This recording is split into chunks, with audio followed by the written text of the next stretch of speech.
Olá, para quem está na pegada do concurso para auditor fiscal sabe que tem um tema que a batata cai na prova: extinção do crédito tributário. E não é só saber o básico não, o negócio é dominar as pegadinhas que a FGV e a FCC amam colocar para derrubar a gente. Então bora direto ao ponto para desvendar tudo isso. E para começar, já vamos com uma pergunta daquelas clássicas, sabe? A Fazenda tem 5 anos para agir. Tá, mas isso é decadência ou é prescrição? Pode parecer detalhe, mas é exatamente nesse tipo de confusão que as bancas separam quem vai ser aprovado de quem fica para a próxima.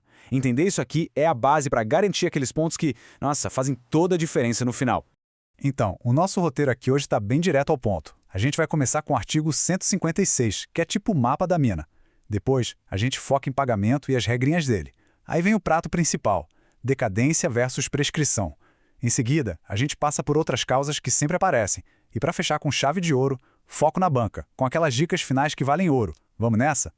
Beleza, vamos começar então pelo começo de tudo, né? O artigo 156 do CTN. Pensa nele como, sei lá, o Google Maps da extinção do crédito tributário.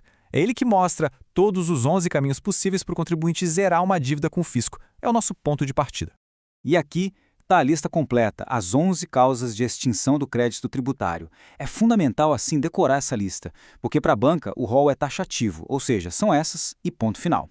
A gente tem aí o pagamento, que é o mais óbvio, tem a compensação, transação, remissão e as campeãs de audiência nas provas, prescrição e decadência. Mas também tem conversão de depósito em renda, pagamento antecipado, consignação e por aí vai. Cada uma dessas linhas pode ser uma questão inteira na prova, então olho vivo. Certo. Dessas 11, vamos focar agora na mais comum, a que todo mundo pensa primeiro: o pagamento. Mas não se engane achando que é simples. É justamente por parecer óbvio que a FGV e a FCC adoram criar umas cascas de banana aqui. E olha só um exemplo clássico disso. O CTN diz ali no artigo 162 que se o pagamento for feito com cheque, a extinção do crédito só acontece com um resgate pelo sacado. Traduzindo, só entregar o cheque na repartição não extingue nada. A dívida só morre de verdade quando o dinheiro cai na conta do governo. É um detalhezinho sobre o momento da extinção que derruba uma galera. Ok. E se o contribuinte tem várias dívidas com o mesmo ente público e ele paga um valor que não quita tudo? Para onde vai esse dinheiro? É aí que entra a imputação em pagamento lá do artigo 163. Existe uma ordem de prioridade que a gente tem que saber. Primeiro, quita-se as obrigações próprias. Depois, primeiro as contribuições de melhoria, depois as taxas e só aí os impostos. E dentro disso, a gente segue a ordem crescente dos prazos de prescrição e, por último, a decrescente dos valores. As bancas amam cobrar essa sequência. Não dá para errar isso.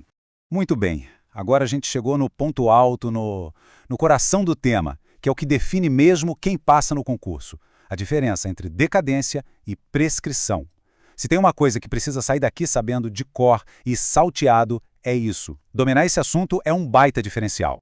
Vamos começar com a decadência. Pensa assim de um jeito bem simples. Decadência é o prazo que o fisco tem para constituir o crédito. É como se fosse o prazo para ele emitir a nota fiscal da dívida, ou seja, para fazer o lançamento tributário. Se o fisco domina o ponto e perder esse prazo de 5 anos, já era, perdeu o direito de lançar. O direito morre antes mesmo de nascer oficialmente. Já a prescrição é outra história. Aqui, o crédito já foi constituído, a nota fiscal já foi emitida. Prescrição é o prazo que o fisco tem para cobrar judicialmente essa dívida. Ou seja, é o prazo para entrar com a ação de execução fiscal. De novo, são 5 anos. Se a fazenda ficar parada e não cobrar nesse tempo, ela perde o direito de ir à justiça para forçar o pagamento. O crédito existe, mas não pode mais ser cobrado judicialmente. Então, para ficar bem claro, na decadência, o que se perde é o direito de lançar. Na prescrição, perde-se o direito de ação, de cobrar. O prazo para os dois é de 5 anos, isso confunde. Mas o pulo do gato está no início da contagem. Na decadência, a regra geral é começar a contar no primeiro dia do exercício seguinte. Já na prescrição, a gente conta a partir da data da constituição definitiva do crédito. É nesse marco inicial que a FGV e a FCC criam as questões mais difíceis. Beleza, já falamos do pagamento e do duo dinâmico decadência e prescrição. Mas o artigo 156 tem mais coisa, né? Vamos dar uma olhada rápida em outras causas relevantes que as bancas adoram pensar para fazer uma questão específica. Primeiro, a compensação. Cuidado aqui. Não é tipo uma conta corrente, que o contribuinte que tem um crédito com o fisco pode simplesmente chegar e falar: abate aí da minha dívida.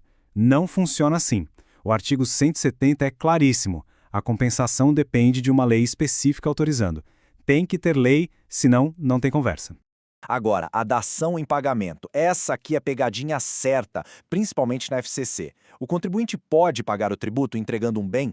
Pode, mas, atenção máxima, o CTN só autoriza a quitação com bens imóveis. E, de novo, precisa de lei específica. A banca vai colocar na questão que o contribuinte ofereceu um carro, uma obra de arte, qualquer bem imóvel. Tá errado, só imóvel, ok? E para a gente fechar, vamos para uma rodada final, um sprint com as dicas e pegadinhas mais quentes que a FGV e a FCC costumam cobrar. São aqueles detalhes que, na hora da prova, salvam uma questão. Dica número 1. Parcelamento. Quando o contribuinte pede para parcelar a dívida, isso funciona como uma confissão extrajudicial do débito. E qual a consequência disso? Interrompe o prazo de prescrição. Ou seja, o cronômetro de 5 anos que estava correndo é zerado e começa a contar tudo de novo.